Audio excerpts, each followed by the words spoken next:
आणि अजूनही आता हे सुरू आहे काउंटिंग. आपण जास्त असं बोलणं सुद्धा बरोबर नाही, कारण शेवटचं मत मोजेपर्यंत आपण त्या प्रकारचं भाष्य करणं ठीक राहणार. शेवटचा प्रश्न, जेव्हा उमेदवारी देण्यात येत होती दक्षिण मध्येसाठी तेव्हा म्हटलं जातं काँग्रेस सुद्धा आग्रही होतं, पण स्वतः उद्धव ठाकरेंना आत्मविश्वास होता की हे एक बालेकिल्ला आहे दक्षिण मध्य मुंबई आणि त्यामुळे अनिल देसाई लढतील.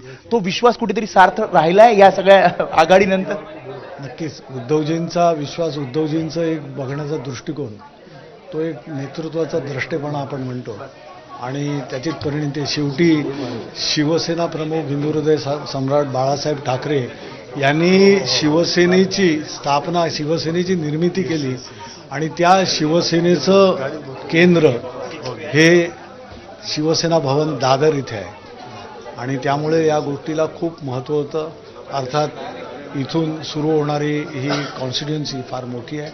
अजून शेवटी काय आपले निर्णय येतील ते, परंतु शिवसैनिक म्हणून माझ्याबरोबर सगळेच पाय रोवून उभे होते, घटक पक्ष होते. आज त्यांनी केलेली मेहनत, त्यांनी जे जमिनीवर काम केलेलं आहे, या सगळ्या याच्यामध्ये म्हणजे धारावीचे आता आमचे कोरडे साहेब आहेत, वर्षाताईंनी केलेली मेहनत, प्रत्येकाने हांडोरे कोणाकोणाचं नाव घेऊ, तिथे RPIचे आपले निकाळजे साहेब असतील, संसारे असतील, ही सगळी मंडळी अशा प्रकारच्या याच्यामध्ये सगळे कार्यरत होते आणि त्याचंच हे चित्र येतं आहे. अजून स्पष्ट नाही आहे. मी म्हणतो की 45,000ची लीड आहे, ती कितीपर्यंत जाईल असं वाटतं? कल्पना नाही मला. लोकांनी दिलेला हा प्रतिसाद आहे. लोकांचं एक एक मत हे फार महत्त्वाचं असतं या लोकशाहीमध्ये आणि ती लोकशाही.